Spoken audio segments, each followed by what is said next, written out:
नमस्कार, सुदर्शन न्यूज में आपका स्वागत है। मैं हूं मुकेश कुमार और आप देख रहे हैं जवाब तो चाहिए। जवाब तो चाहिए। आज हम बात करेंगे तमिलनाडु के मुख्यमंत्री स्टालिन और उनकी पार्टी डीएमके की हिंदी विरोधी पॉलिटिकल राग की। केंद्र सरकार पर तमिलनाडु के मुख्यमंत्री एमके स्टालिन ने हिंदी थोपने के आरोपों और हिंदी विरोधी आंदोलन के बीच केंद्रीय गृह मंत्री अमित शाह जी ने तमिल भाषा की सराहना की और कहा कि स्टालिन अपने राज्य में मेडिकल और इंजीनियरिंग की पढ़ाई तमिल भाषा में ही कराएं। दरअसल अमित शाह जी शुक्रवार को तमिलनाडु के रानीपेट में सीआरपीएफ के 56वें स्थापना दिवस के अवसर पर बोल रहे थे, जहां उन्होंने भाषण की शुरुआत मोदी सरकार के सीआरपीएफ की परीक्षा तमिल भाषा में भी देने की प्रावधान की, यानी जो स्वीकृति दी है मोदी सरकार ने कि सीआरपीएफ की जो प्रवेश परीक्षा होती है वो तमिल भाषा में भी हो, इसके साथ की। और साथ ही उन्होंने कहा कि स्टालिन सरकार को अपने राज्य में मेडिकल और इंजीनियरिंग की पढ़ाई भी तमिल में कराना चाहिए। अमित शाह जी के इस स्टेटमेंट के बाद स्टालिन ने आंदोलन खत्म करने की घोषणा कर दी, जो हिंदू विरोधी आंदोलन उनका चल रहा था, और कहा कि केंद्रीय गृह मंत्री अमित शाह ने मामले पर सफाई दे दी है, लेकिन बात यहीं पर खत्म नहीं होती है। स्टालिन ने कहा कि हिंदी थोपने के खिलाफ डीएमके की लड़ाई जो है आगे भी जारी रहेगी, यानी आंदोलन तो खत्म हो गया है, लेकिन हिंदी विरोध, हिंदी घृणा जो है उनका अभी खत्म नहीं हुआ है। वैसे हिंदी विरोधी आंदोलन के इस चैप्टर की शुरुआत केंद्रीय गृह मंत्री अमित शाह जी के हिंदी दिवस के अवसर पर हिंदी भाषा को बढ़ावा देने की अपील के बाद शुरू हुई थी। अपनी अपील में अमित शाह जी ने कहा था कि देश को एकजुट करने का काम अगर कोई भाषा कर सकती है तो वह हिंदी ही है। वैसे भारत कई भाषाओं का देश है और हर भाषा का अपना अलग महत्व है। हालांकि पूरे देश में एक भाषा का होना बेहद ही जरूरी है जो दुनिया में उसकी पहचान बना सके। उनके इस स्टेटमेंट के बाद से ही हिंदी भाषा को लेकर राजनीति शुरू हो गई थी तमिलनाडु में। तमिलनाडु में अगले साल चुनाव है और सनातनी ताकतें वहां नई राजनीतिक शक्ति बनकर सामने आ रही है। हिंदी के प्रचार प्रसार से इन सनातनी शक्ति को एकजुट होने की एक नई ऊर्जा मिल रही है, जो डीएमके और स्टालिन को डरा रही है। हिंदी भाषा दरअसल किसी पर थोपी नहीं जा रही, बल्कि नई शिक्षा नीति में 3 भाषा को जानना अनिवार्य किया गया है, जिनमें अंग्रेजी और अपनी स्थानीय भाषा को अनिवार्य रूप से जानना है, और तीसरी भाषा के रूप में स्टूडेंट्स 24 भाषाओं में से किसी भी एक भाषा का चयन कर सकती है। लेकिन चिंता की बात स्टालिन के लिए यह है कि स्टूडेंट जो तीसरी भाषा के रूप में किसी भाषा का चयन कर रहे हैं, उनसे ज़्यादातर जो बच्चे हैं, जो स्टूडेंट्स हैं, वो हिंदी का चयन कर रहे हैं, और यही डीएमके को अपनी राजनीति के लिए सूट नहीं करता। अब तक तमिलनाडु को देश से दूर रखने, भारत को उत्तर और दक्षिण में बांटने की राजनीति करने वाले स्टालिन को हिंदी भाषा से सनातन के पसरने का डर लग रहा है। आज अपने प्रोग्राम में हम चर्चा करेंगे कि क्या डीएमके या स्टालिन अपने प्रदेश में मेडिकल और इंजीनियरिंग की पढ़ाई तमिल में शुरू करवा पाएंगे। तमिलनाडु में हिंदी के प्रचार प्रसार, क्या डीएमके या कांग्रेस को डर लग रहा है इससे? क्या अपनी तमिल भाषा से प्रेम हिंदी घृणा करके ही जताया जा सकता है? क्या स्थानीय भाषा में मेडिकल और इंजीनियरिंग की पढ़ाई को प्रमोट किया जाना चाहिए? करेंगे चर्चा, और चर्चा को आगे बढ़ाने के लिए हमारे साथ जो है कुछ मेहमान हैं, उनसे मैं आपका परिचय करवाऊंगा। लेकिन पहले एक रिपोर्ट देखते हैं और उसके बाद मेहमानों से परिचय कराने के बाद प्रोग्राम की शुरुआत करेंगे, चर्चा की शुरुआत करेंगे। देखते हैं एक रिपोर्ट।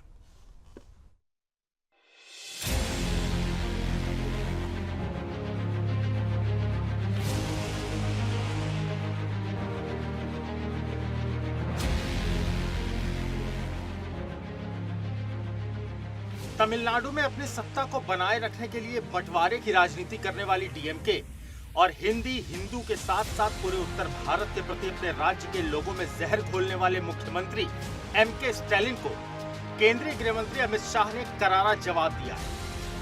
2026 की चुनावी सुगबुगाहट से पहले राज्य में एक बार फिर हिंदी विरोधी प्लान के साथ केंद्र पर हमले बोल रहे एमके स्टालिन पर अमित शाह ने जोरदार पलटवार किया है, जिन्होंने हिंदी और नेशनल एजुकेशन पॉलिसी पर बीते कई दिनों से भ्रम फैलाया। सीएम स्टालिन से अपील करते हुए उन्होंने कहा कि अभी तक केंद्रीय सशस्त्र पुलिस बल यानी सीएपीएफ कांस्टेबल भर्ती में मातृभाषा के लिए कोई स्थान नहीं, लेकिन प्रधानमंत्री नरेंद्र मोदी ने फैसला किया है कि हमारे युवा अब तमिल सहित 8वीं अनुसूची में शामिल सभी भाषाओं में सीएपीएफ परीक्षा दे सकेंगे। मैं तमिलनाडु के मुख्यमंत्री से आग्रह करना चाहता हूं कि वो जल्द से जल्द मेडिकल और इंजीनियरिंग पाठ्यक्रमों को तमिल भाषा में शुरू करने की दिशा में कदम उठाएं। अब तक सीएपीएफ की भर्ती में आपकी मातृभाषा का स्थिति थे, आप तमिल में भी नहीं दे सकते थे। नरेंद्र मोदी जी ने निर्णय किया कि सभी 8वीं अनुसूची की भाषाओं में अब हमारे युवा परीक्षा दे पाएंगे। तमिलनाडु के युवा भी अब तमिल में परीक्षा। मेरा आग्रह है तमिलनाडु के मुख्यमंत्री को कि तमिलनाडु में भी तमिल भाषा में मेडिकल और इंजीनियरिंग का एजुकेशन शुरू। गृह मंत्री अमित शाह के इस बयान को एमके स्टैलिन के उस एक्स पोस्ट के पलटवार के रूप में भी देखा जा रहा है, जिसमें एमके स्टैलिन ने लिखा था कि पेड़ को शांति पसंद हो सकती है लेकिन हवा नहीं रुकेगी। तमिलनाडु को आत्मसमर्पण करने के लिए ब्लैकमेल नहीं किया जाएगा। ये एलकेजी के छात्र द्वारा पीएचडी धारक को व्याख्यान देने जैसा है। द्रविड़म दिल्ली से निर्देश नहीं लेता। 3 भाषा फॉर्मूले के लिए बीजेपी का सर्कस जैसा हस्ताक्षर अभियान तमिलनाडु में हंसी का पात्र बन गया है। अपने इस एक्स पोस्ट में स्टैलिन ने एनईपी और त्रिभाषा फॉर्मूले के समर्थन में बीजेपी के उस हस्ताक्षर अभियान पर तीखी टिप्पणी की थी, जिस हस्ताक्षर अभियान को तमिलनाडु में लोगों का भरपूर समर्थन मिल रहा है और राज्य के लोग बड़ी संख्या में बीजेपी के इस अभियान में शामिल भी हो रहे हैं। जिस समर्थन की बौखलाहट में आए स्टैलिन ने इस ट्वीट पर तमिलनाडु बीजेपी अध्यक्ष के अन्नामलाई ने अपने एक्स पोस्ट से पलटवार किया है। धीरू एमके स्टैलिन, हमारे ऑनलाइन हस्ताक्षर अभियान को बीते 36 घंटे में पूरे तमिलनाडु में 2 लाख से ज्यादा लोगों ने समर्थन किया है। तमिलनाडु सीएम इससे खिन्न है और आपका दोषारोपण हमारे अभियान के लिए कोई मायने नहीं रखता। आपका हिंदी थोपने का फर्जी ड्रामा सबके सामने खुलकर आ गया, लेकिन दुर्भाग्य से आपको अभी तक इसका एहसास नहीं हुआ।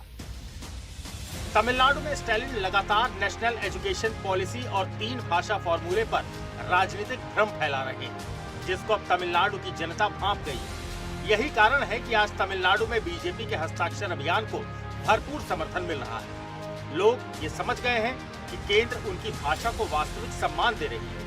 तमिल में मेडिकल इंजीनियरिंग पढ़ाने की बात कर रही है। केंद्र के प्रयासों से तमिल के युवा अब सीएपीएफ परीक्षा भी तमिल में दे सकेंगे। वहीं दूसरी ओर डीएमके भाषा पर राजनीति के अलावा कुछ और नहीं कर रही। Bureau report, Sudarshan news.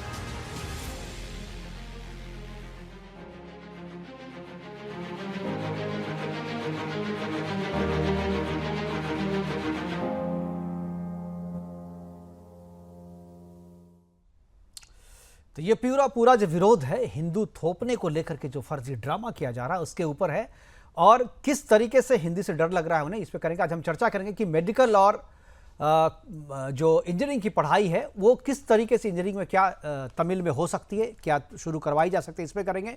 और तमिलनाडु में हिंदी के प्रचार या कांग्रेस या डीएमके को क्यों डर लग रहा है कि हिंदी के आने से उनकी राजनीति खत्म हो जाएगी, और क्या अपनी तमिल भाषा से प्रेम हिंदी घृणा करके ही दर्शाया जा सकता है, जताया जा सकता है। ये भी हम चर्चा करेंगे। और चर्चा कर हम ये भी करेंगे कि क्या 3 लैंग्वेज पॉलिसी जो है क्या वो सही में है। 3 लैंग्वेज पॉलिसी हिंदी को थोपने जैसा है, इसमें क्या है ऐसा जो विरोध किया जा रहा है एमके स्टालिन और डीएमके सरकार के द्वारा, इस पर करेंगे चर्चा। और चर्चा को आगे बढ़ाने के लिए हमारे साथ जो मेहमान हैं वो मेहमान जुड़ गए हैं, उनसे मैं आपका परिचय करा दूं। धर्मेश शर्मा जी हैं कांग्रेस के प्रवक्ता के तौर पर, प्रोफेसर विदु रावल जी हैं प्रवक्ता बीजेपी की तरफ से, सुरेंद्र स्वामी जी राजनीतिक विश्लेषक के तौर पे है, और डॉक्टर गोवर्धन मा है प्रोफेसर है एनआईटी के रायपुर से हमारे साथ जुड़े हैं, हिंदी के प्रोफेसर है। सभी मेहमानों का स्वागत है। और चर्चा की शुरुआत जो है मैं जो प्रोफेसर डॉक्टर गोवर्धन भट्ट जी हैं उनसे मैं चाहूँगा कि वो इस चर्चा की शुरुआत करें। गोवर्धन जी, सबसे पहले मैं कहूँगा कि हिंदी को लेकर के जो तमिलनाडु में चल रहा है ये कोई पहली बार नहीं है, इससे पहले भी हुआ है, लेकिन ये जो नया चैप्टर है, ये जो नया चैप्टर क्या आपको लगता है कि जब जब चुनाव आते हैं तब तक है, या जो 3 लैंग्वेज पॉलिसी जो नई शिक्षा नीति में जो इंट्रोड्यूस किया गया, क्या आपको लगता है ये सही में हिंदी को थोपने के जैसा है?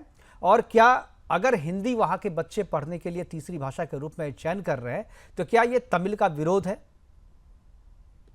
हाँ मुकेश जी, धन्यवाद मुझे बुलाने के लिए। मैं बोलना चाहूंगा कि ये बहुत बड़ा दुर्भाग्य का विषय है कि स्टालिन जी ऐसे जो स्टेटमेंट, पॉलिटिकल गिमिक का स्टेटमेंट दे रहे हैं, क्योंकि आज के सिचुएशन में आप कोई भी देश जाइए, उनका एक ऑफिशियल लैंग्वेज होता है, जो ऑफिशियल लैंग्वेज की जरूरत होती है, जो हम यूजुअली वो राजभाषा बोल सकते हैं उसको। जो राजभाषा है वो हिंदी में भी हो सकता है और स्टेट का अपना राजभाषा हो सकता है। जैसे मैं कर्नाटक से मूलता हूँ, तो मेरा कन्नड़ भी रहता था और एक इंग्लिश में रहता था। ऐसे हम सेंट्रल लेवल पे बात करेंगे तो हमारी एक कोई राजभाषा की जरूरत है जो हिंदी हो सकता है। और दूसरी बात बताऊं मैं आपको, मेरे मित्र बहुत सारे तमिलनाडु के हैं जो आईआईटी में पढ़ाई करते थे, उनको हिंदी बहुत अच्छी तरीके से आती थी, ऐसा कोई उनको प्रॉब्लम भी नहीं था। अभी आपको बता रहा हूँ छत्तीसगढ़ में करीब करीब ये अपना कॉफी हाउसेस है, बहुत सारे कॉफी हाउसेस है जिसमें केरला के वर्कर्स आते हैं, उनको पूरा हिंदी आता है। और इस विषय में एनईपी में आपको बता रहा हूं, अभी एआईसीटी का जो अनिल सहस्त्रबुद्धे जी है, मेरा 23-24 को मैं दिल्ली में था, उनके साथ में डिस्कशन हो रहा था। जो इंजीनियरिंग शिक्षा है उसको ऑलरेडी वो टेक्स्ट बुक्स वगैरह जो प्रांतीय भाषा है उसमें बनाने का काम शुरू कर चुके हैं, इसमें कोई बड़ी बात नहीं है। बिल्कुल, छत्तीसगढ़ और दूसरी बात राजस्थान ये- में मुझे लगता है छत्तीसगढ़, राजस्थान और मध्य प्रदेश में भी क्षेत्रीय भाषा में इंजीनियरिंग और मेडिकल की पढ़ाई जो है कॉलेजों में शुरू कर की रहे गई हैं। है, और वेस्ट बंगाल, हाँ, शुरू केरला, कर रहे हैं। कर्नाटक में भी मेरे ख्याल से शुरू हो गया जी। है, और इसमें कोई बड़ी बात नहीं है। मोदी जी का हो चाहे वो अमित शाह जी का हो, ये प्रयास जो है आपकी भाषाओं का एक मूल स्वभाव को बचा के रखने का है। ये नहीं है कि भाई जैसे हम इंग्लिश अपना रहे हैं, इंग्लिश हमारी भाषा थोड़ी है, इंग्लिश हमारी भाषा है ही नहीं है। हमारी भाषाओं का जो जड़ है वो संस्कृत है, और संस्कृत से जुड़े हुए हर एक भाषा का उतना ही महत्व है जितना हम लोग अपना भाषा में जो भी शब्द इस्तेमाल कर रहे हैं वो बॉडी का हर एक अंग का उसमें ये रहता है। तो उस विषय को मोदी जी हो या अमित शाह हो, चाहे वो राहुल गांधी जी बोले या कोई भी बोले, उसको सुनना चाहिए, उसमें कोई बड़ी बात नहीं है। इसमें स्टालिन जी का आप देखेंगे, ये पॉलिटिक्स के अलावा कुछ दिख नहीं रहा है इसमें। और दूसरी बात रही बात की तमिलनाडु में, उनको पॉलिटिकल एजेंडा में कुछ बचा ही नहीं, क्योंकि नरेंद्र मोदी जी या कोई भी बिल्कुल गवर्नमेंट ठीक है, हम इतना लैंग्वेज पे काम कर चुके बात हैं। करेंगे, राजनीति पे बात करेंगे, और डीएमके की इस राजनीति पे अब कांग्रेस भी कूद गई। कीर्ति चिदम्बरम ने कहा है कि हम हिंदी का विरोध जो है जारी रहेंगे और हिंदी को थोपना किसी भी तरह से हम स्वीकार नहीं करेंगे। हमारे साथ धर्मेश जी हैं कांग्रेस के प्रवक्ता के तौर पे। क्यों धर्मेश जी, कांग्रेस को ऐसा लग रहा है कि हिंदी थोपी जा रही है वहाँ पे तमिलनाडु में? देखिए, सबसे पहले तो आपका बहुत बहुत धन्यवाद मुझे बुलाने के लिए। जी। आपको ना इस पूरे डिबेट को अगर आप लॉजिकली अगर इसको स्ट्रक्चर करेंगे तो इसके अंदर 3 एक्टर्स हैं, ठीक है। तो 3 एक्टर हैं, सबसे पहले है बीजेपी, उसके बाद है डीएमके, उसके बाद है हमारा भारत का संविधान, ठीक है। आप एक बात समझिए कि ये मुद्दा चालू कहाँ से हुआ था। ये चालू हुआ था कि समग्र शिक्षा अभियान के लिए जब 2052 करोड़ के आसपास का जो फंड था, जब तमिलनाडु ने उसको रिलीज करने के लिए बोला तो बीजेपी ने आउटराइटली मना कर दिया कि जब तक आप हिंदी को अपनी भाषा नहीं बनाएंगे हम ये फंड रिलीज नहीं करेंगे।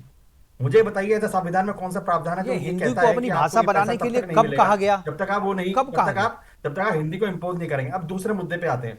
नहीं, ये बात बीजेपी जो आपने के कहा, ये दान इसका फैक्ट क्या है, इसके पीछे की सच्चाई क्या है? हिंदी को अपनी भाषा देखिए, बनाने की बात कब देखिए, केंद्र ये- सरकार ने कही? सर अब मुझे आप 2 मिनट बोल लीजिए। बीजेपी को नहीं, ये इसका public जवाब discourse लेकिन मैं में जो लूंगा आपसे, नहीं- क्योंकि आप झूठ नहीं बोल सकते हाँ। हमारे पास।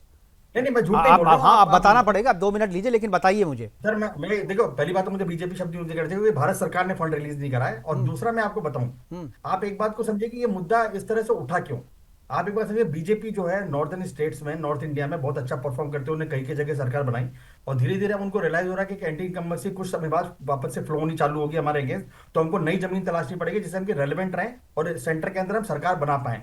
तो उनको मिलता है तमिलनाडु, ठीक है, और साउदर्न स्टेट, क्योंकि वहां पे उनकी प्रेजेंस नहीं है। अब तमिलनाडु में मुद्दा क्या ले, मुद्दा लेके काम करते हैं कि भाषा का मुद्दा बना देते हैं, जिससे क्या होगा कि हम हिंदी को जब डालेंगे तो जो लोग हमारे साथ आना चाहते हैं जी, वो आऊंगा जुड़ेंगे, विदुर जी, तो आऊंगा मुद्दा कुछ है नहीं आपके उनके पास, है ना। तो इस वजह से उनका ये प्रेशर बन रहा है, और वो प्रेशर देखो सेंटर है ना, आप है ना आर्टिकल 29 जो है संविधान का, उसको आप ब्रीच नहीं कर सकते। आर्टिकल 30 जो स्टेट को ये इसमें अधिकार ये देता है कि आर्टिकल वो कहाँ अपने से आ रहा हिसाब है भाई? इसमें ये आर्टिकल कहाँ से आ क्या बात कर रहा रहे है? हैं सर? क्या बात सर, आर्टिकल 29, आर्टिकल 30, आर्टिकल 343 हाँ, तो इसमें कहाँ से, अगर तीसरी भाषा के रूप में आपको 24 भाषा में से एक भाषा का चयन करना है, तो इसमें ये संविधान की ये धारा कहाँ पे अड़ंगा अटका रहा है? सर या तो सर आप बोल लीजिए या मैं बोल लूं। नहीं, आप बोल रहे हैं तो आप गलत बोल रहे हैं ना। तीसरी भाषा को चुनने का अधिकार स्टेट के पास है आर्टिकल 30 के अंदर। हाँ। और आर्टिकल 343 के अंदर हमारी जो नेशनल, जो हमारी जो राष्ट्रीय भाषा है वो है। हम सिर्फ ये कह रहे हैं आपसे कि आप हिंदी को थोपिए मत, राज्य को अधिकार दीजिए। ऐसा नहीं कि तमिलनाडु राज्य को ही अधिकार दिया हुआ है, राज्य को ही अधिकार है। आपने लगता है एनईपी नहीं पढ़ी है, 3 लैंग्वेज पॉलिसी भी नहीं पढ़ी है, तभी आप इस तरीके की मैंने बात बिल्कुल कर रहे हैं। सुनी जो है, आप सर, कह रहे हैं लेकिन बात आप ना ना, वही आप बात है, एलिगेशन मत लगाइए, लोग मैंने समझ बिल्कुल नहीं पा पढ़ी रहे है। हैं और लोग अपनी मोनोपोली राजनीति के कारण नहीं समझ पा रहे हैं। सर एनईपी आपने चश्मा लगाया हुआ है राजनीति का, तो आप जानबूझ के नहीं समझना चाहते इसको। सर या तो ठीक है, आप चलिए, बोल रहे हैं प्रोफेसर या मैं विदु डिबेट रावल जी करूंगा। हमारे साथ है, वो आपको समझा देंगे अच्छी तरीके से। वो बीच में कुछ बोलना भी चाह नहीं, रहे मैं थे। समझ जाऊंगा सर, मैं भी समझा रहा हूँ, लेकिन आप अगर आप ही बोलते रहेंगे तो क्या फायदा है सर? फिर मतलब आपने ऑलरेडी मेरा धर्मेश केस जी, स्टडी मैंने किया आपको हुआ है। इतना समय दिया, और कितना समय चाहिए बोलिए, मैं दे देता हूँ। कितना समय चाहिए समझाने के मैं लिए? आपको सीधे कह रहा हूँ, एनईपी चाहे आप पहली वाली जो 2 लैंग्वेज एनईपी ले लीजिए या 3 लैंग्वेज एनईपी ले लीजिए, उसके अंदर जो तीसरी भाषा है उसको सेलेक्ट करने का अधिकार स्टेट के पास है। हम ये कहते हैं सेंटर अगर स्टेट से बात करें, कोएसिव एनवायरनमेंट में, स्टेट तो के हो भी सकता है पास कि नहीं है और चीजें स्टूडेंट के फायदा पास नहीं। है। ठीक है, स्टूडेंट अपनी लेकिन अपनी आप जिस मर्जी तरह से के करेगा। स्टेटमेंट, जिस तरह के लीडर्स हमारे स्टेट में दे रहे हैं वो सही नहीं है। ठीक है, मेरा सिर्फ ये कहना है आपसे। ठीक है, चलिए अब चलिए विदु जी, जरा धर्मेश जी को जो कह रहे हैं, आप अगर सहमत हो तो मैं नहीं मानता हूं कि आप सहमत होंगे। आप जरा समझाइए वो ना ये बिल्कुल क्या नहीं होंगे है। सहमत चलिए, मेरे से ना, वो सहमत हो जाएंगे तो मेरे साथ ठीक नहीं है, आ जाएंगे। कहा। आपको नमस्कार। हाँ जी, मुकेश जी, आपको नमस्कार, और आपके नमस्कार। माध्यम से सुदर्शन न्यूज देख रहे सभी दर्शकों को, और जो हमारे साथी प्रबुद्ध पैनलिस्ट हैं सबको नमस्ते। मैं उम्मीद कर रहा हूँ आवाज ठीक ठाक आ जी रही बहुत है। अच्छे से आ रही है जी। देखिए, धर्मेश जी का जवाब दूं उससे पहले इस राजनीति का जवाब देना जरूरी है। ये हिंदी का विरोध नहीं है, ये हिंदू का विरोध है, ये भारत का विरोध है। और मैं इसलिए कह रहा हूं क्योंकि इससे पहले जो यहाँ पर चीजें चल रही हैं उस पर ध्यान, ऐसा नहीं हो सकता कि हम उसको मिस कर दें। हम मिस कर दें कि उदयनिधि स्टालिन जो हैं, जो चश्मे बदूर हैं, जो लगते जिगर हैं, एमके स्टालिन के बेटे हैं, शहजादे हैं, उनको लॉन्च करने का प्रयास किया जा रहा है। लेकिन वो भी हमारे इधर नॉर्थ इंडिया और हमारे भारत के जो कांग्रेसी जहां जहां पर बचे हैं, उनकी पार्टी के जो राजकुमार हैं, उनका जो हाल है बिल्कुल उदयनिधि स्टालिन का ठीक वही हाल है। इसलिए पिछले साल इरेडिकेशन ऑफ सनातन धर्म को मिटाने को लेकर एक कॉन्फ्रेंस भी वहां पर की गई थी। तो पहली बात तो ये सीधा सीधा हम समझ लें, मैं मानता हूं कि हिंदी का विरोध भारत का विरोध है, और मैं साथ साथ मानता हूं कि तमिल का विरोध भी भारत का विरोध है।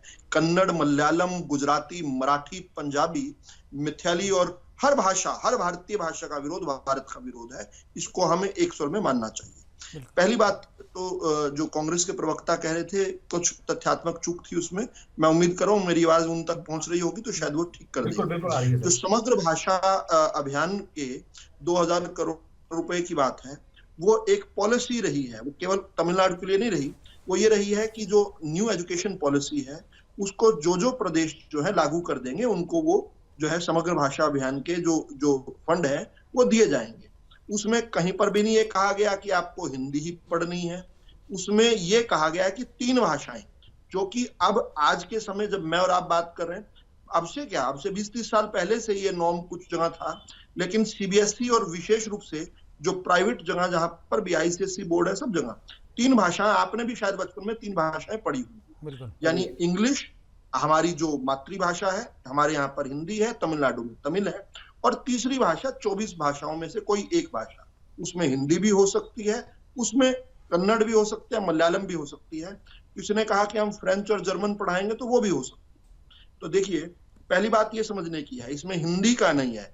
इन 24 में हिंदी को निकाल दें तो क्या ये हिंदी, क्या ये कांग्रेस पार्टी ये चाहती है इन 24 भाषाओं में हिंदी का विकल्प ही ना छोड़े? और मैं इससे बड़ी बात कहता हूं, अगर कोई विद्यार्थी आकर कहे कि नहीं जी मुझे तो अफ्रीकन भाषाएं भी सीखनी है, तो प्रयास तो ये होना चाहिए कि हम कहें कि नहीं, इन 24 में कुछ भाषाओं को और बढ़ाकर और विकल्प दिए जाएं, ताकि कोई विद्यार्थी अगर अफ्रीकन भाषाएं सीखना चाहता हो या नॉर्डिक देश जो है उनकी नॉर्वेजियन भाषा सीखना चाहता हो, फिनिश सीखना चाहता हो, उनको भी हम इनकॉर्पोरेट करें। हो क्या रहा है, कह रहे हैं कि उन 24 भाषाओं में जो कि छात्र में जिन 24 में से एक को चुनना है, उसमें हिंदी क्यों लिखी हुई है? ये सीधा सीधा टकराव की है बात। और फिर टकराव किस लिए हो रहा है? ये टकराव इसलिए हो रहा है क्योंकि इसके पीछे राजनीति है। अभी अभी कांग्रेस के प्रवक्ता ने बात शुरू करते हुए कहा कि भाजपा की कोई स्टैंडिंग नहीं है तमिलनाडु में। भाजपा इस बार जो है 14% वोट लेकर आई है तमिलनाडु से लोकसभा के चुनाव में, आप देख लीजिए। और तमिलनाडु वो प्रदेश है जहां पर सबसे लॉन्गेस्ट टाइम से कांग्रेस की सरकार नहीं है। जो आखिरी बार कांग्रेस की सरकार बनी थी 60 के शुरू के दशक में बनी थी, उसके बाद आज तक कांग्रेस की सरकार तमिलनाडु में नहीं बनी। उसके बाद तो हर प्रांत में बन चुकी है। तो पहली बात तो ये समझ लीजिए कि किसी के पास एग्जिस्टेंशियल क्राइसिस है, यानी अस्तित्व का खतरा है, तो वो कांग्रेस पार्टी है। दूसरी बात ये समझ लीजिए कि भारतीय भाषाओं को आपस में लड़ाने का ये जो गिमिक है, ये कांग्रेस के द्वारा, सी गोपालाचार्य जी द्वारा जो है, जब 1930 के दशक में जब पहली बार जो है अंग्रेजों की मदद से कांग्रेस ने सरकार बनाई थी तमिलनाडु में, तब से शुरू हुआ। और आपको एक और बात बता दूं कि वो 40 में जब सरकार बर्खास्त हो गई, तुरंत वो विरोध भी खत्म हो गया। फिर उसके बाद वो जो सिखाया गया, जो कुंजी कांग्रेस के नेता देकर गए थे, सी गोपालाचार्य जी देकर गए थे, उस कुंजी को परियार ने पकड़ लिया और हिंदू को और भारत को बदनाम करने के लिए परियार ने क्या घटिया काम किए हुए हैं, उसका उल्लेख भी अगर आप केवल 30 सेकंड का समय दे दे तो 1971 में जो है श्री राम जी की एक प्रतिमा बनाई गई, एक वो बनाया गया और उसको चप्पल से पीटने का वहां पर कुकृत्य किया गया। वहां पर हनुमान जी की फिजीज जो है, यानी कि उनके पुतला दहन हुए हैं परियार ने। अगर कांग्रेस उस रूट पर चलना चाहती है तो ध्यान कीजिए, यहाँ पर हमारी डिबेट का माध्यम हिंदी है, यहाँ पर आकर हिंदी में बात करने में दिक्कत नहीं है, लेकिन तमिलनाडु में केवल अपने भ्रष्टाचार, अपने परिवारवाद को बचाने के लिए और अपनी निकम्मी सरकार के पास, जिसके पास कोई एजेंडा नहीं है, उसको बचाने के लिए जबरदस्ती एक आंदोलन खड़ा करने का प्रयास किया जा रहा है। कभी डिलिमिटेशन के नाम पर, परिसीमन के नाम पर। सुरेंद्र स्वामी जी हमारे साथ जी, रावत जी, सुरेंद्र स्वामी जी हमारे साथ हैं। सभी पैनलिस्ट को आप सुन चुके हैं। सुरेंद्र जी, मैं आपसे जानना चाहूँगा कि क्या सही में ये राजनीति हो रही है और ये अभी जब तक चुनाव है, चुनाव तक ही चलेगी, चुनाव के बाद खत्म हो जाएगी? क्योंकि 3 लैंग्वेज पॉलिसी में मुझे तो कुछ नहीं दिख रहा। मैं आपसे पूछूंगा आपको क्या दिख रहा है, जिस आधार पर। और क्या, जैसा कि विदु जी ने कहा, ऐसा पिछले प्रोग्राम में भी हम लोगों ने चर्चा की थी कि ये हिंदी का नहीं, हिंदू का विरोध है। क्या स्टालिन को या डीएमके को ये लग रहा है कि हिंदी के बहाने जो है सनातन पसर रहा है तमिलनाडु में और इससे उनकी राजनीति जमीन जो है खिसकती जा रही है, इसलिए हिंदी का विरोध किया जा रहा है? देखिए मुकेश जी, जैसे पाकिस्तान में कोई भी सत्ताधारी पार्टी आए, कोई भी वहां राज करे, भारत के विरुद्ध और कश्मीर को लेकर उनकी कोई राजनीति हो नहीं सकती। कोई सरकार वहां ऐसी नहीं बन सकती जो कहे कि कश्मीर और भारत का हिस्सा है और भारत हमारा दोस्त है, वो हो ही नहीं सकता। यही स्थिति तमिलनाडु की राजनीति की है। सन 60 में पेरियार के बाद जिस राजनीति ने वहां जन्म लिया, उस राजनीति में सनातन और हिंदी, क्योंकि जुड़े हुए हैं एक दूसरे से, संस्कृत और हिंदी और सनातन जुड़े हुए हैं, तो उसका जो विरोध करेगा वही दल वहां पे सत्ता में रहेगा। और अभी तक ये साबित भी हुआ है, कभी डीएमके कभी एआईडीएमके। तो ये उनकी राजनीति की मजबूरी है, उससे ये लोग बाहर नहीं निकल सकते। अब उसमें धीरे धीरे क्या हो रहा है कि जो कांग्रेस एक राष्ट्रीय पार्टी थी, वो पार्टी तो तमिलनाडु से बाहर हो गई, वो तो अब उनके पीछे लग के थोड़ा बहुत अपना गुजारा कर रही हैं। और भारतीय जनता पार्टी ने कर्नाटक से जो एंट्री शुरू की थी दक्षिण में, और धीरे धीरे उनका जो प्रभुत्व बढ़ रहा है, उस प्रभुत्व को लेकर के अब ये और भी उसमें रिजिडिटी इनको आ रही है। अब जो हमारी नेशनल एजुकेशन पॉलिसी 2020 है, एनईपी जिसको हम लोग कहते हैं, ये राष्ट्रीय शिक्षा नीति है, तो उसमें 3 लैंग्वेज फार्मूला है। अब 3 लैंग्वेज जो फार्मूला है वो प्राइमरी और मिडिल क्लास के लिए है, वो कोई आगे जाकर के पढ़ाने के लिए, बड़ी क्लासेस के लिए नहीं है। तो उसमें मातृभाषा है तमिल, इनको कोई परेशानी नहीं है। दूसरी भाषा है इंग्लिश, इनको कोई परेशानी नहीं है। तीसरी भाषा क्या लें? अब ये कह नहीं सकते कि हम मलयाली नहीं लेंगे, क्योंकि लेंगे ही नहीं है। तमिलनाडु, केरल, आंध्र प्रदेश और कर्नाटक में जो भाषा को लेकर के एक जो सेंसिटिविटी है, उसमें तमिलनाडु में आप कन्नड़ पढ़ा नहीं सकते, आप वहां मलयाली नहीं पढ़ा सकते, आप वहां तेलुगु नहीं पढ़ा सकते, तो फिर बचा क्या? हिंदी। तो आप बजाय ये कहने के कि भाई हमें 3 भाषा नहीं पसंद है, हम मलयाली कन्नड़ ये नहीं पढ़ाएंगे, आप बोले आप हम पे हिंदी थोप रहे हैं। तो आप ये कहिए मजे से हिंदू थोप, अरे भाई हिंदी मत पढ़ाइए, आप मलयाली पढ़ाइए, कौन रोक रहा है स्टालिन को? लेकिन वो नहीं पढ़ा सकते।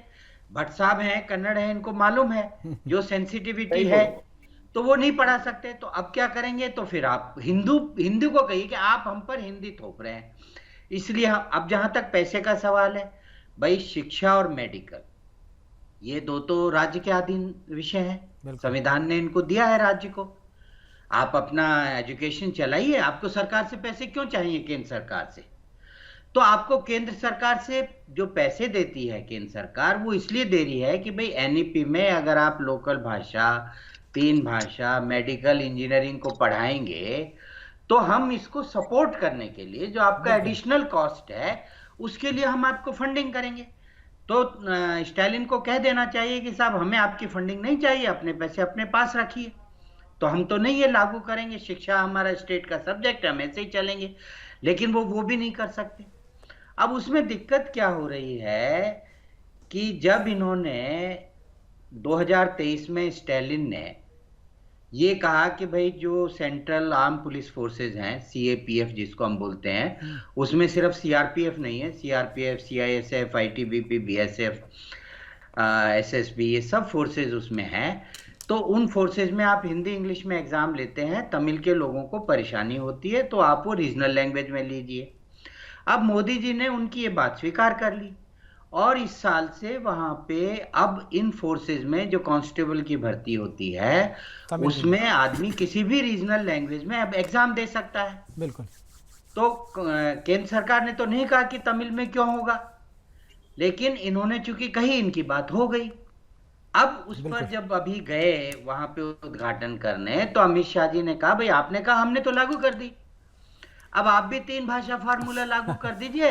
और 3 भाषा छोड़िए, आप तो तमिल के लिए इतने फिक्रमंद हैं, तो कम से कम मेडिकल और इंजीनियरिंग तमिल में पढ़ा बिल्कुल। मैं दीजिए। इसी पे अभी ब्रेक लेने का वक्त हो रहा है, ब्रेक लेके और ब्रेक के बाद अब सेकंड पार्ट में आएंगे तो ये बात करेंगे कि इंजीनियरिंग और मेडिकल की जो पढ़ाई है क्या वो तमिल में हो सकती है या किसी भी क्षेत्रीय भाषा में हो सकती है, उसमें क्या दिक्कत है और क्या इसके एडवांटेज हैं, डिसएडवांटेज हैं, दोनों पे चर्चा कर रहे थे कि मेडिकल और इंजीनियरिंग की पढ़ाई भी तमिल भाषा में करवाए स्टालिन, और इस पर हम चर्चा कर रहे थे तमिल नहीं केवल जितनी भी स्थानीय भाषा है उसमें भी कराई जाए, इसमें क्या दिक्कतें हैं और क्या इसमें सुविधा हो सकती है, इस पर हम चर्चा करेंगे आगे सेकंड पार्ट में। और भट्ट जी के पास मैं सबसे पहले जाऊंगा। गोवर्धन जी, क्या लगता है कि केवल तमिल ही नहीं, मैं दूसरी किसी भी स्थानीय भाषा में आना कि बहुत सारे राज्यों में इसकी शुरुआत हुई थी लेकिन सफलता उस तरीके से नहीं मिले, स्टूडेंट्स इसमें एडमिशन नहीं ले रहे हैं और अभी मेरे पास जो डेटा है उसके हिसाब से पश्चिम बंगाल में तो एक भी स्टूडेंट ने इसमें एडमिशन नहीं लिया, जिसकी वजह से वहाँ पर बंद कर देना पड़ा, केरला में भी बंद कर देना पड़ा, कर्नाटक में भी, अब छत्तीसगढ़ और मध्य प्रदेश में भी ये बंदी के कगार पे है। क्या ऐसे में तमिलनाडु में तमिल भाषा में मेडिकल और इंजीनियरिंग पढ़ाने की जो बात कही है इसको आप किस तरीके से देखते हैं?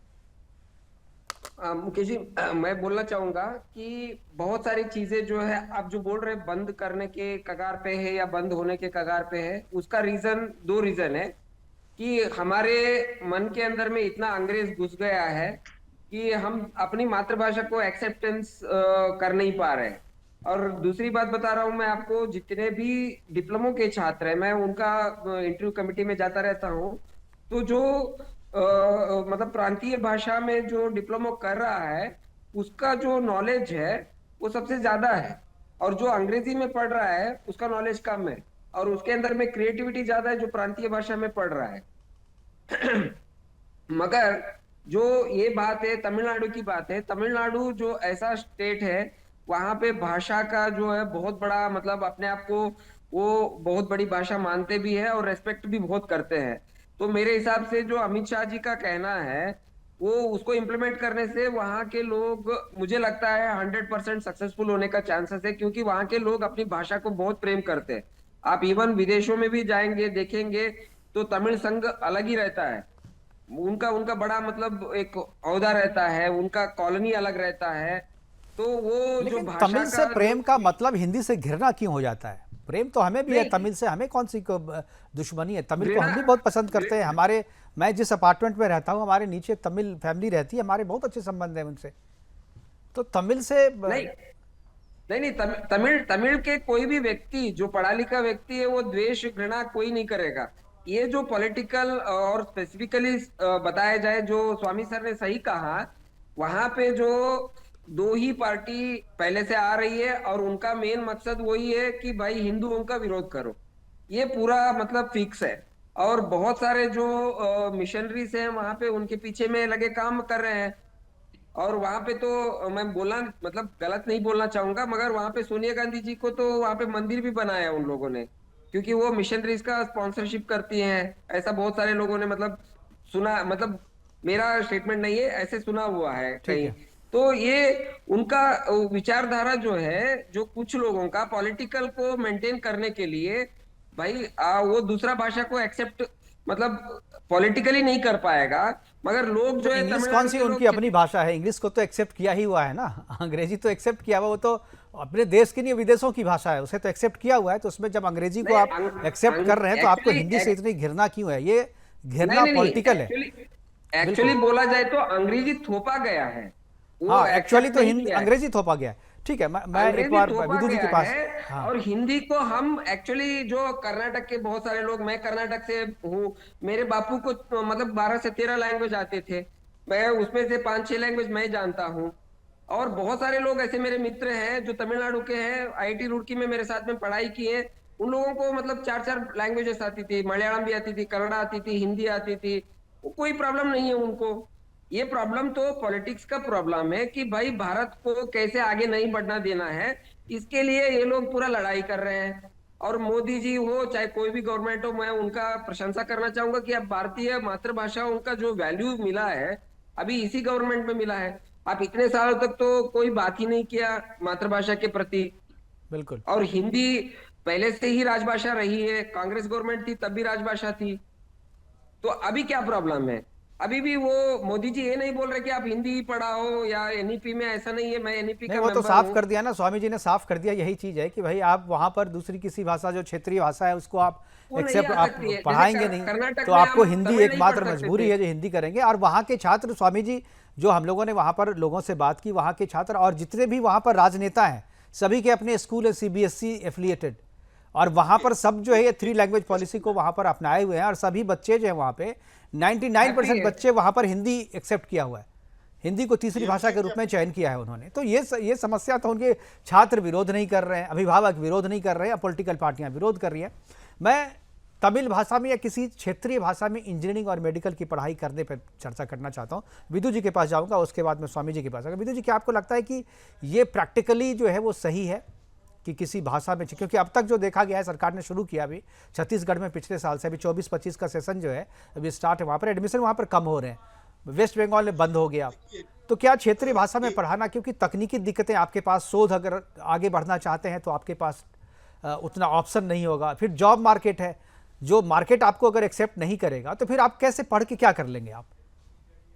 देखिए 2014 से ही हमने ये प्रयास किया कि मार्केट रेडी प्रोडक्ट्स जो हैं वो कॉलेजेस से निकले, यानी कॉलेज से जो निकले वो मार्केट के लिए तैयार हो, वो जाकर वो सीधा ही अपना रोजगार कर पाए, यानी शिक्षा को रोजगार से जोड़ने का प्रयास किया। इसी नाते से 2015 में स्किल इंडिया मिशन शुरू हुआ, और इसके साथ साथ हमने प्रयास किया।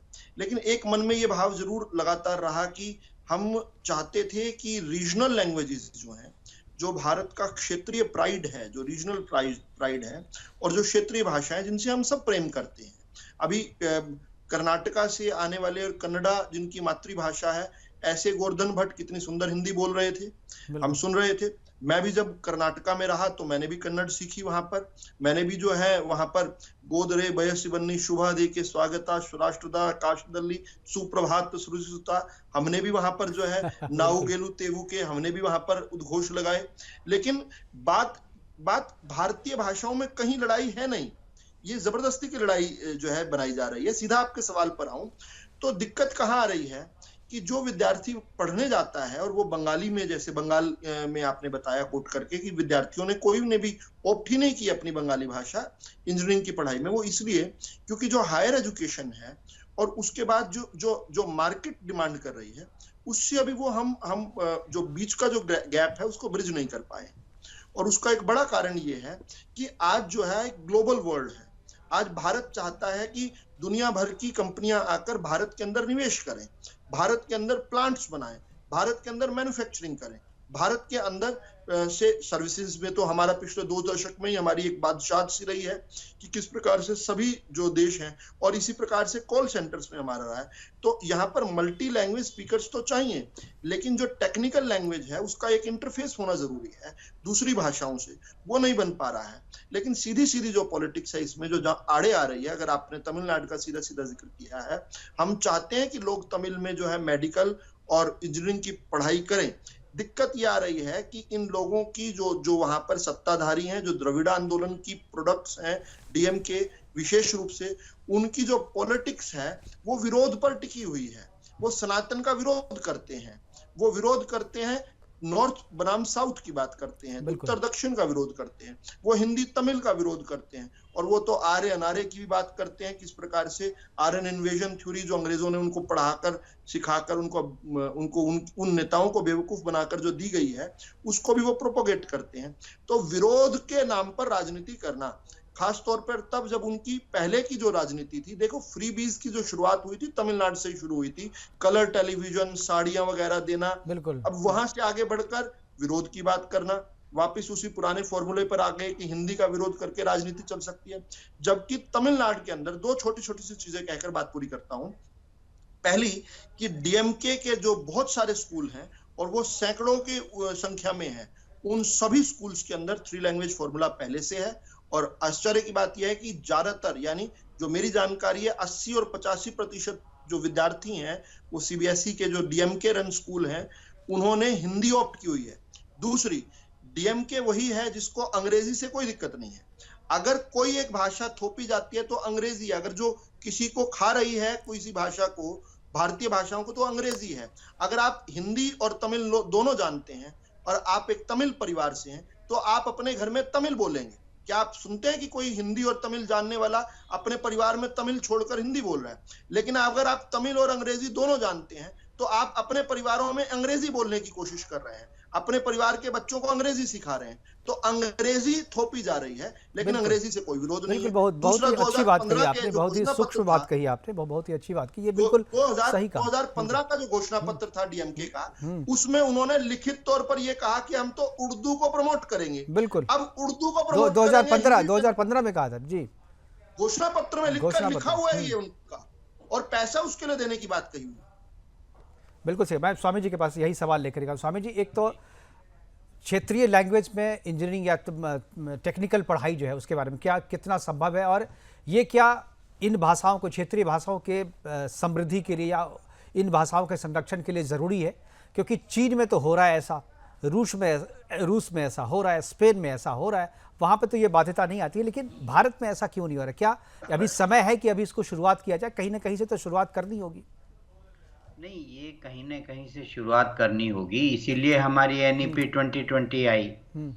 देखिए, शुरू में आपको ऐसे समझना होगा कि जो हमारा आयुर्वेद का, तकनीकी का, विमानन का, विज्ञान का, न्यूक्लियर एनर्जी का जितना भी ज्ञान था वो सब हमारे वेदों में और शास्त्रों में था, वो संस्कृत में था।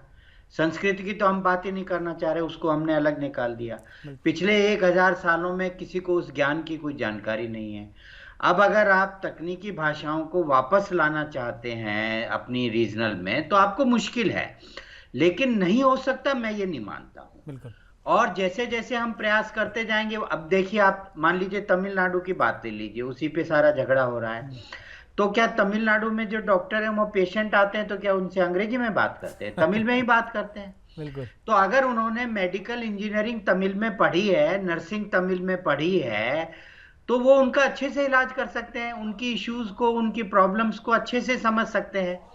और किसी भी राज्य में जितने भी जो इंजीनियर, मेडिकल, कंप्यूटर इंजीनियर लोग तैयार होते हैं, मैं ये मानता हूं कि 50-60% तो उसी राज्य में रह जाते हैं। सभी लोग बाहर थोड़ी जाते हैं, सभी कोई अमेरिका थोड़ी जा पाएंगे, लंदन, अमेरिका सभी थोड़ी जाते हैं, तो वो तो वहीं रहेंगे। हाँ, देश में जा सकते हैं, उसके लिए संपर्क भाषा हिंदी का ज्ञान होना चाहिए, वो एक अलग बहस का विषय होगा। लेकिन 50-60% जो भी लोग पढ़ेंगे वो तो वहीं नौकरी करेंगे, और अगर उन्होंने वो ज्ञान अपनी भाषा में अर्जित किया है तो ज्यादा बेहतर तरीके से वो कर सकेंगे, वो अपने बाकी लोगों से बेहतर सवाल तो स्वामी जी यही है ना कि अपनी भाषा की वजह से। बिल्कुल स्वामी जी, लेकिन सवाल ये है ना कि अपनी भाषा में अभी तत्काल आकर वो ज्ञान अर्जित करना चाहते हैं, तो आपके पास मटेरियल नहीं है, किताबें नहीं है आपके पास, रिसर्च नहीं है आपके पास।